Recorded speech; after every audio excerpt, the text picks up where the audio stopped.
नमस्कार. घरोघरी मातीच्या चुली या मालिकेच्या येणाऱ्या भागामध्ये जबरदस्त असा ट्विस्ट येणार आहे.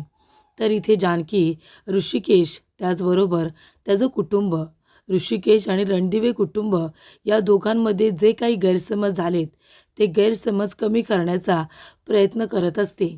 या कुटुंबाला कसं एकत्र आणता येईल यासाठी झटत असते. पण ऐश्वर्याला हे सगळं काही नेहमीप्रमाणे बघवत नसतं. तिला काही करून रणदिवे कुटुंब हे उद्ध्वस्त करून टाकायचं आहे आणि त्यासाठी ती सातत्याने प्रयत्न करत असते. जानकीने खूपच विचार करून इथे सौमित्रला हाताशी घेऊन ऋषिकेशचा वाढदिवस थाटामाटात साजरा करायचं ठरवलेलं असतं आणि त्याच्या वाढदिवसाला रणदिवे कुटुंबातील सगळी लोक रेस्टॉरंटमध्ये हजर राहतील याचा विचार केलेला असतो. पण इथे सगळेजण जमलेले असतात, पण वाढदिवस साजरा करायला नाही तर वाद घालण्यासाठीच. तर इथे ऋषिकेश आणि रणदिवे कुटुंबांमध्ये खूप मोठा वाद होतो आणि त्याचा फायदा होतो ऐश्वर्याला. ऐश्वर्या आता खूप मोठी चाळ खेळते.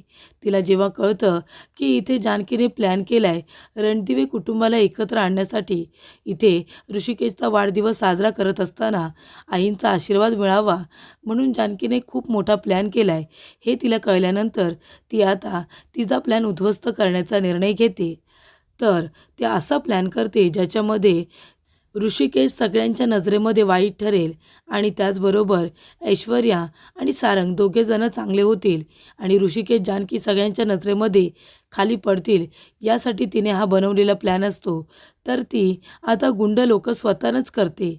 स्वतःच गुंड लोकांना आता ऑफिसमध्ये जायला सांगते रणदिवेंच्या आणि तोडफोड करायला सांगते आणि फक्त एका व्यक्तीचं नाव घ्यायला सांगते आणि ती व्यक्ती असते ती म्हणजे ऋषिकेश रणदिवे.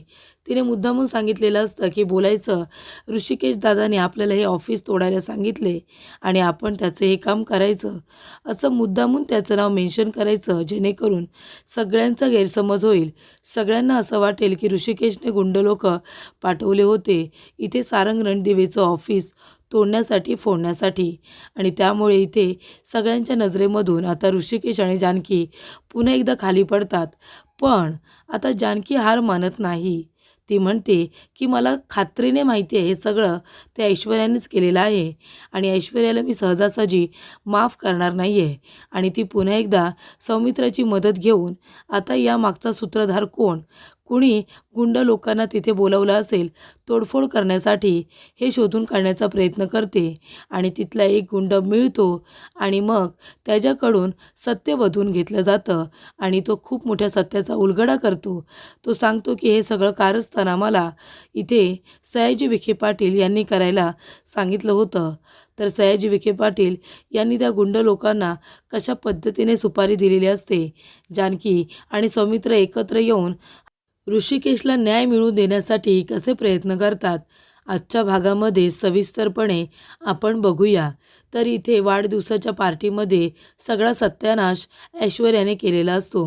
तिने स्क्रीनवरती असा व्हिडिओ दाखवलेला असतो ज्याच्यामध्ये ऋषिकेशच्या सांगण्यावरून गुंड लोक रणदिवेंचं ऑफिस सोडायला गेलेत असं चित्र उभं राहिलेलं असतं, कारण तिने मुद्दामून तो व्हिडिओ तयार केलेला असतो. तर इथे जानकीला माहिती असतं की हे सगळं कारस्थान ऐश्वर्याचं आहे, कारण ऋषिकेश असं कधी करण्याचा स्वप्नातसुद्धा विचार करणार नाही.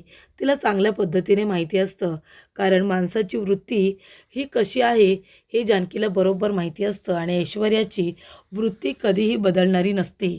त्यामुळे इथे जानकी म्हणत असते की ऐश्वर्या, तू आमच्या कुटुंबाला कितीही एकमेकांपासून तोडण्याचा प्रयत्न कर, ते नाही तुटू शकणार. त्याच्यानंतरला मी माझ्या कुटुंबाला पुन्हा एकदा एकत्र आणण्याचा प्रयत्न करीन आणि वाजत गाजत थाटात माटात मी रणदिवेंच्या घरामध्ये पुन्हा एकदा जोमाने गृहप्रवेश करीन, असं ती ऐश्वर्याला म्हणते, तिला सुनावते. तेव्हा इथे ऐश्वर्याला वाटतं जानकी आता काही करू शकणार नाही आहे. तेव्हा इकडे सौमित्राची जानकी भेट घेते आणि त्याला सगळं काही सांगते की ऋषिकेशने काही नाही केले, हे सगळं कारस्थान ऐश्वर्याचं आहे.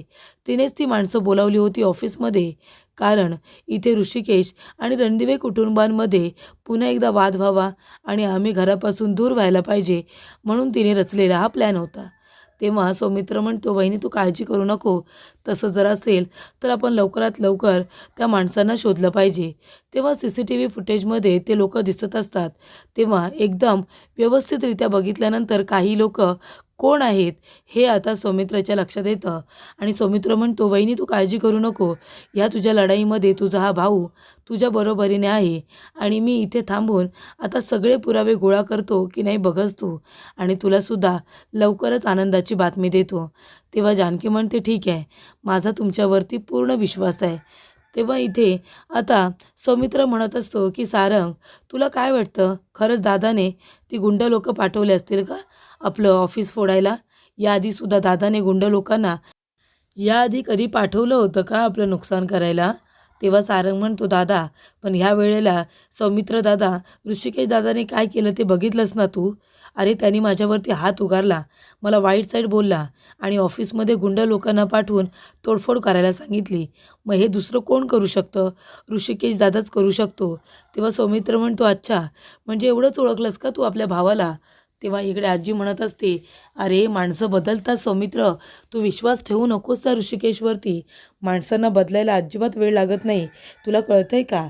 तेव्हा सौमित्र म्हणत असतो की आजी, अगं ज्या मुलाला तुम्ही लहानाचं मोठं केलं या घरामध्ये, त्यालाच तुम्ही ओळखू शकला नाहीत. दादाला खरंच इंटरेस्ट आहे का आता या ऑफिसमध्ये आणि ऑफिस फोडण्यामध्ये? अजिबातच नाही. हे कारस्थान दुसरंच कुणाचं तरी आहे. त्याच्यामुळे आपण त्या माणसांना लवकरात लवकर शोधून काढलं पाहिजे. तेव्हा सारंग म्हणत असतो की दादा, तुझा आहे ना ऋषिकेश दादावरती आंधळा विश्वास आहे, माझा अजिबात विश्वास नाही आहे त्याच्यावरती. ऐश्वर्या बरोबर बोलतात, दादा खरंच खूप बदलला आहे. दादा पूर्वीसारखा राहिलेला नाही आहे. त्याच्यामुळे मला आता त्याच्याबरोबर काही बोलायचंच नाही आहे. त्याला जे काही करायचं आहे ना ते करू दे, पण मी मात्र त्याला आता कधी माफ करणार नाही. एक भाऊ म्हणून त्याच्याजवळ आता पुन्हा कधीच बोलायला जाणार नाही आहे, कारण त्याने त्याची वृत्ती मला दाखवलेली आहे. तेव्हा सारंग म्हणतो की मला असं वाटतंय सारंग, तू खूपच जास्त बदलला आहेस रे. पूर्वीसारखा नाही आहेस तू. कुणाच्याही बोलण्यात येतोस आणि आपल्या माणसांवरती अविश्वास दाखवतोस आणि ते सगळं कळतेच तुझ्याकडे बघून. तेव्हा इकडे ऐश्वर्याला खूप जास्त राग येत असतो. ती म्हणत असते, तुला काय म्हणायचं आहे सौमित्र? हे सगळं मी मुद्दामून करते असं म्हणायचं आहे का तुला? तेव्हा सौमित्र म्हणतो, मला काय माहिती, तुझी ती सवयच आहे ना आधी गोष्टी करायच्या आणि नंतर मग नामानिराळं राहायचं, जणू काही मी काही केलेलंच नाही आहे. त्याच्यानंतर सौमित्र आता त्यांना चॅलेंज देतो आणि म्हणतो, तुम्हाला जे काही करायचं आहे तुम्ही करा, पण मी त्या माणसाला शोधून काढणार ज्याने ऋषिकेश दादाच्या कपाळावरती हा कलंक लावलेला आहे. पण मी तो पुसून काढणारच, कारण मला 100% विश्वास आहे की ऋषिकेश दादा अशी पाणचट गोष्ट कधीही करणार नाही. एवढा त्याला इंटरेस्टसुद्धा नाही आहे या गोष्टीमध्ये. तेव्हा ऋषिकेश आणि जानकी हे दोघेजण आपापल्या कामाला लागलेले असतात, पण सौमित्र भाव म्हणून आपलं कर्तव्य बजावत असतो. तर जानकीने सुद्धा एक काम केलेलं असतं. ती आता काही माणसांवरती नजर ठेवून असते. सयाजी विखे पाटील याला कोण भेटायला येतं आहे, ऐश्वर्या बाहेर कुणाला भेटायला जाते, याच्यावरती आता अवंतिका, त्याचबरोबर सौमित्र आणि इथे जानकी सगळेजण नजर ठेवून असतात आणि गुलाबसुद्धा. तेव्हा इकडे गुलाबची सुद्धा खूप आता मदत झालेली असते. तेव्हा इथे ऋषिकेश म्हणतो की अवंतिका, काही झालं तरीसुद्धा या ग्रुपमधला एक माणूस हाताला लागायला पाहिजे. ती म्हणते, नक्की लागणार. ते CCTV फुटेज आणलेस ना, ते आपण व्यवस्थितरित्या बघूया. आणि ते सुद्धा बघितलं जातं. काही लोक त्यातली असतात ती ऋषिकेशला ओळखीची सुद्धा वाटत असतात, पण त्यानंतर एक माणूस आता फसतो. तो जेव्हा सयाजी विखे पाटील याला भेटायला जातो त्याच्याकडून पैसे उकळण्यासाठी, आणि तिथे ऐश्वर्या पण जाते त्याला सांगायला की तुझा शोध घेण्याचा प्रयत्न करतील, पण तू अजिबात कुणालाही भेटायचा नाही, आणि जरी भेटलास तरी बोलायचं पुरावा काय, मी तिथे होतो म्हणून. नाही ना, मग पुरावा नाही आहे ना तर माझ्यावरती हे बिनबुडाचे आरोपसुद्धा करायचे नाही, कळलं का? असं बोलायचं तू, असं ऐश्वर्या त्याला सांगत असते, शिकवत असते. आणि इथे सारंग त्यांची मदत करतच असतो. न कळतपणे का होईना, काही माहिती नसताना त्याची त्यांना मदत होतच असते. त्यानंतरला इथे गुलाबदादाने जानकीने त्या माणसाला बघितलेलं असतं आणि त्याचा फोटो सौमित्रला पाठवलेला असतो. तेव्हा सौमित्रसुद्धा त्या ठिकाणी येतो आणि त्या माणसाला पकडतो. त्या माणसाला पकडलं जातं आणि त्याला ओरफडत आता घरी घेऊन जातो. गुलाब आणि सौमित्र त्या माणसाला ओरफडत घरी घेऊन जातो आणि म्हणतो की बस आता इथे, सांग बरं तू कोण आहेस. तेव्हा तो माणूस आपलं नावसुद्धा सांगतो. तेव्हा सौमित्र म्हणतो की तुला कुणी सुपारी दिली होती रणदिवेंचं ऑफिस फोडण्यासाठी, त्याचं खरं खरं नाव सांगा. आणि हे बघ, मला खोटा एक शब्दसुद्धा नको आहे, कारण मी एक वकील आहे. वकील असल्यामुळे तुझ्यावरती कुठले आरोप करायचे, तुला कुठल्या गुन्ह्याखाली अटक करायचं, हे सगळं मी बरोबर करेन, ते मी तुला सांगत नाही. पण जर खरं बोललास ना तर तुला मी सोडून देईन. मग आता तुला काय हवं आहे ते बघ. तुला थोड्याशा पैशांसाठी तुला जेलमध्ये जायचं आहे की मग तुला कायमस्वरूपी जेलमध्ये जायचं आहे, ते मला सांग. की तुला सत्य सांगून इथून निघून जायचं आहे आपल्या घरी मुलाबाळांजवळ, याचं मला आता उत्तर दे. तेव्हा ऋषिकेशसाठी आता सौमित्राने इथे पूर्ण दिवस रात्र एक करून त्या माणसाला आता शोधलेला असतो. त्या माणसावरती जानकीला, गुलाबदादाला सुद्धा संशय असतो, पण सौमित्रसुद्धा त्याला बरोबर पकडून काढतो. तेव्हा इकडे ऐश्वर्याला भेटायला जाताना, त्याचबरोबर सयाजी विखे पाटील याला भेटायला जाताना तो माणूस भरपूर जणांच्या नजरेस आलेला असतो आणि म्हणून बरोबर त्यालाच उचललेला असतो, कारण तो त्यांचा म्होरक्या असतो. तेव्हा इथे आता पैसे घेऊन तो माणूस आलेला असतो. मग आता त्याला पकडल्यानंतर त्याला चांगली धमकी दिलेली असते, तीसुद्धा सौमित्रने. सौमित्र म्हणतो, मग सांग आता काय करायचं आहे, जेलमध्ये कायमचं जायचं आहे की आता घरी जायचं आहे. तो म्हणतो, नाही साहेब, मला घरी जायचं आहे, नको मला हे पैसे, पण मला जेलमध्ये टाकू नका.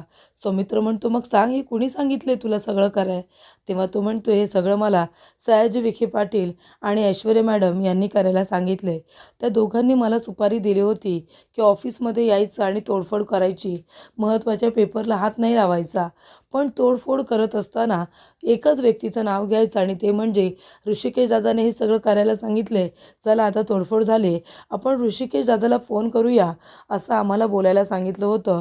आणि हे सगळं त्यांनी आम्हाला मुद्दामून करायला सांगितलं होतं. ऋषिकेश दादाचा या सगळ्याशी काही संबंध नाही आहे. तेव्हा इकडे आता सौमित्र म्हणतो, आता घरी चल, हे बघ, मी तुला पैसे देईन तुला लागले तर, आणि तुला मी जेलमध्ये सुद्धा टाकणार नाही आणि प्रोटेक्टसुद्धा करेन. घरी येऊन सगळ्यांसमोर आता हेच वाक्य म्हणायचं, ठीक आहे ना. तो माणूस म्हणतो, हो साहेब ठीक आहे, पण तुम्ही मला जेलात टाकू नका आणि तो सयाजी विखे पाटील मला मारेल, नाहीतर ऐश्वर्या मॅडम. तेव्हा सौमित्र म्हणतो की मी आहे ना, मी तुला काहीसुद्धा होऊ देणार नाही आहे. तेव्हा तो म्हणतो, ठीक आहे, माझा तुमच्यावरती विश्वास आहे. तेव्हा सौमित्र म्हणतो, चल आता घरी चल. घरी नेल्यानंतर ऐश्वर्या खूपच जास्त घाबरते. सगळे रणदिवे कुटुंबातील मेंबर बाहेर येतात. बाहेर आल्यानंतर सगळेजण आश्चर्य करत बसतात की या माणसाला इथे घेऊन का आलाय, कोण आहे हा माणूस. तेव्हा सगळेजण इथे सौमित्राला विचारत असतात की हे सगळं काय सौमी, या माणसाला तू इथे का आणलेस. तेव्हा सौमित्र म्हणतो की आपण सगळेजण जेव्हा ऋषिकेश दादाच्या वाढदिवसाला गेलो होतो, तेव्हा तिथे आपला वाढदिवस उद्ध्वस्त करण्यासाठी तिथे ऐश्वर्या आलेली असते आणि ऐश्वर्या टी व्हीवरती एक व्हिडिओ चालू करते आणि त्याच्यामध्ये स्पष्टपणे हे दिसत असतं की ऋषिकेश दादाने त्या माणसाला तिथे पाठवलं आहे रणदिवेंचं ऑफिस फोडण्यासाठी. पण तिथे फक्त आहे कुणाचं, ऋषिकेश दादाचं नाव. ऋषिकेश दादाला आपण तिथे बघितलं का, ऋषिकेश दादा तर इथेच आहे. आज त्याचा वाढदिवस आहे म्हणून सकाळपासून तो घरात आहे. आणि ऋषिकेश दादा या लोकांना कुठून पैसे देणार आहे सुपाऱ्या देण्यासाठी. पण त्या दोघांची वैरीण एक ह्या घरामध्ये राहते आणि ऋषिकेश दादाला बदनाम करण्यासाठी ती खूप प्रयत्न करते. आणि ती जी कोणी आहे ना, ती वैरीण, ती आपल्या घरामध्ये राहते, सगळ्यांनाच माहिती आहे. तेव्हा आता तू खरं खरं सांग, जे काही घडलं आहे ते सगळं सत्य सगळ्यांना कळलं पाहिजे. तेव्हा तो माणूस म्हणतो की माफ करा, मला माफ करा, थोड्याशा पैशांसाठी मी त्यांच्या बोलण्याला भुलत गेलो, मला माफ करा. माझ्या मुलीची तब्येत बरी नव्हती आणि ते लोक मला कामाचे खूप सारे पैसे देत होते, म्हणून मी हे सगळं केलं. ऋषिकेश दादाचं आणि माझं काही वैर नाही आहे. ऋषिकेश दादाने मला कसली सुपारी दिलेली नाही आहे. तो तर देव माणूस आहे, तो फक्त सगळ्यांची मदत करतो, कुणाचंही नुकसान नाही करू शकत. ऋषिकेश दादाचं या सगळ्याशी काही संबंधच नाही आहे. मला सयाजी विखे पाटील यांनी धमकी दिली की पैसे पण देईन, पण तुला हे काम करावं लागेल. ऐश्वर्या मॅडमने सुद्धा तेच सांगितलं की ऑफिसमध्ये यायचं, तोडफोड करायची आणि ऋषिकेश दादाने हे सगळं करायला सांगितले, त्याला फोन करायला हवा असं म्हणायचं आहे. ऋषिकेश दादा आणि जानकी वहिनी हे तर देव माणसं आहेत, यांनी मला काहीसुद्धा सांगितलेलं नाही आहे. त्यांना याबद्दल काही माहितीसुद्धा नाही आहे. हे सगळं सयाजी विखे पाटील आणि ऐश्वर्या मॅडम यांनी करायला सांगितलं होतं. त्यांनी पैसे पण दिले होते आणि धमकीसुद्धा. त्याच्यामुळे मी हे सगळं केलं. तेव्हा सत्य काय आहे हे सौमित्रने आणि जानकीने सगळ्यांच्या समोर आणलेलं असतं. सौमित्र, जानकी, गुलाबदादा एकत्र येऊन त्या माणसांवरती नजर ठेवून असतात आणि शेवटीला सौमित्रने त्या माणसाला पकडून त्याच्या तोंडून खरं वधवलेलं असतं आणि ऋषिकेश जानकीला न्याय मिळवून दिलेला असतो. या सगळ्याशी ऋषिकेशचा काही संबंध नाही आहे, तो निर्दोष आहे, हे सगळ्या रणदिवे कुटुंबासमोर सौमित्रने पुराव्यानिशी सिद्ध केलेलं असतं.